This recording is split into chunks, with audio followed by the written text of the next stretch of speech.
Hello, my name is Jeff Pazdalski. I'm the Executive Director of the Westside Transportation Alliance, and I'd like to welcome you to our 2020 Year in Review video, which we're doing in place of our usual in-person annual meeting, which we won't be able to do this year. So I first wanted to begin by thanking our sponsor for our annual meeting and our 2020 annual report, Kaiser Permanente. So thanks to Kaiser Permanente.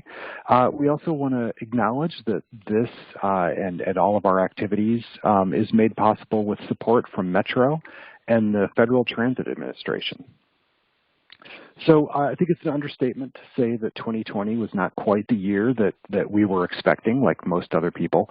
But at the very start of 2020, our board of directors completed an update of our strategic plan and our vision. And that was completing work that had started in 2019.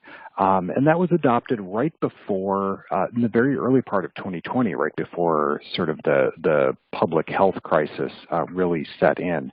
And I think the four goals that were established in that strategic plan update really provide a nice framework for this video. So the first goal that was identified by our board of directors was around programs. And WTA in 2020 really put an emphasis on different incentive programs. So that included our commuter kickbacks program, which does monthly incentives for people that record a minimum number of commute trips using transportation options in the month.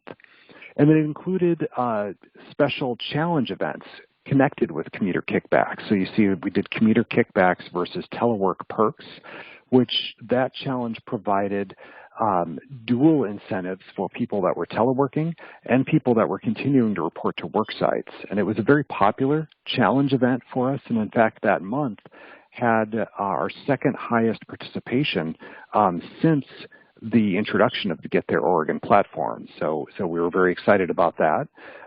Speaking of the Get There Oregon platform, we also continued to provide local incentives and prize opportunities as part of the Get There Challenge in the fall.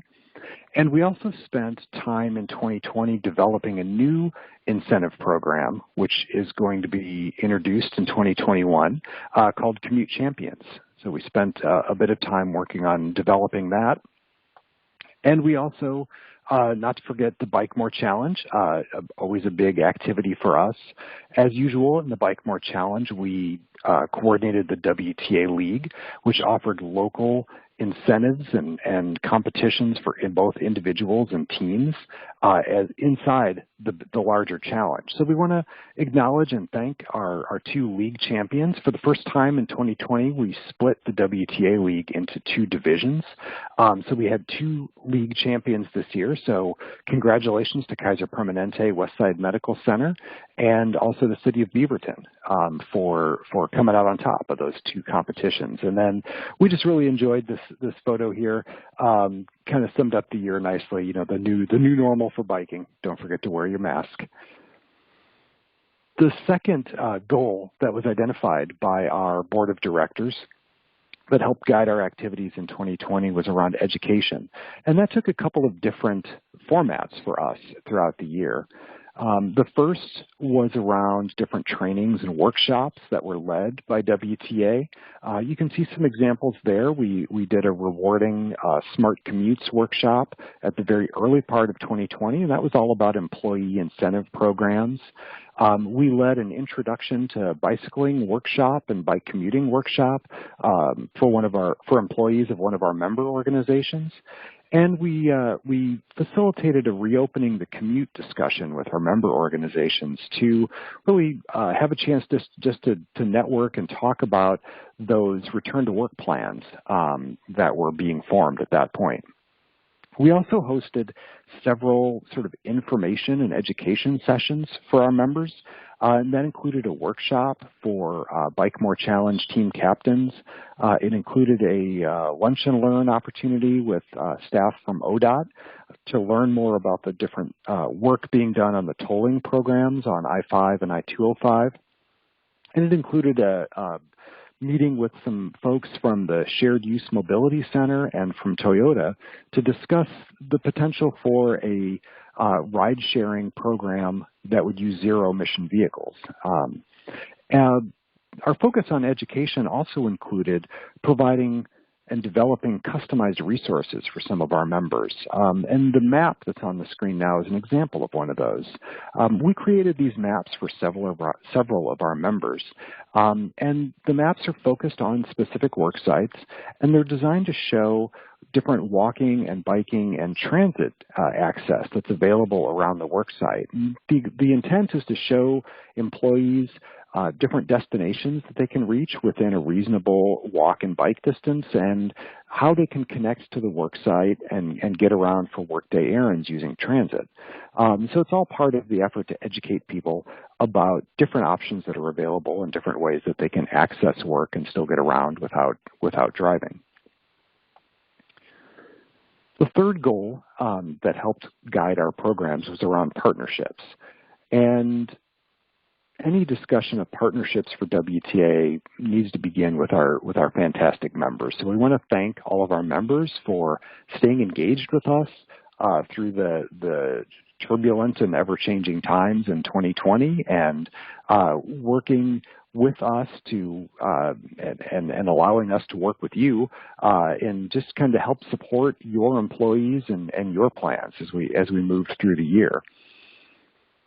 We also made some efforts to do a little bit of outreach. It was always challenging in 2020, but this is an example of a document that we created that just make that connection between why employees using commute options is a benefit to business. And so this piece and others like this that we developed in 2020 will continue to kind of form the foundation for our outreach efforts this year and moving forward into the future. The fourth goal that our board identified as part of the update was around equity and inclusivity. And one thing that the public health situation really revealed was that in those job types that are what we now call frontline and essential jobs, communities of color and people from low income households are really overrepresented in those jobs. So by focusing on those job types, we really can help apply an equity lens to some of our programs and activities. And so we spent time doing a lot of work around how do we put that equity lens on some of our programs. And a big part of that was the formation of an equity work group. It included representation from many of our member organizations, and that work group, the work began in 2020, continued into 2021, and it really helped us make a plan for how to engage in outreach and engagement with employees with that equity lens. So really excited about that work. We also spent time in 2020 developing plans for putting equity lens-based incentives as part of our commuter kickbacks program and as part of our Commute Champions program.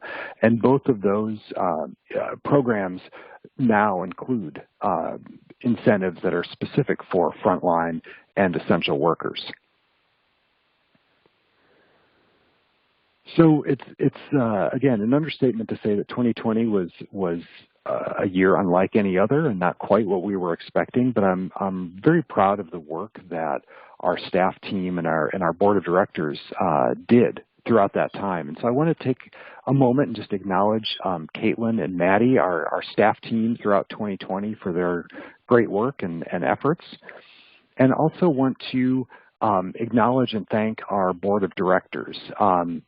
The group here listed, these 9 individuals, were elected by our members in the recent election that happened earlier in 2021. So you see we have 9 individuals on our board of directors for the coming year, for 2021 and into 2022.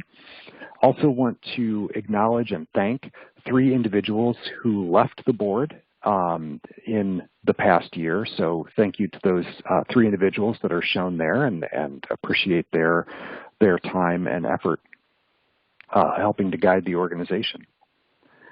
And then wanted to return to this slide and again say thank you to all of our members and looking forward to working with all of you in terms of helping you and being an asset as you're doing your return to work plans in whatever form that's going to take for your different work sites and for your different employee groups, whether it's for frontline and essential workers who have been continuing to report to work sites throughout the public health situation, or for employees that are now returning to some hybrid scenario after being in a telework scenario.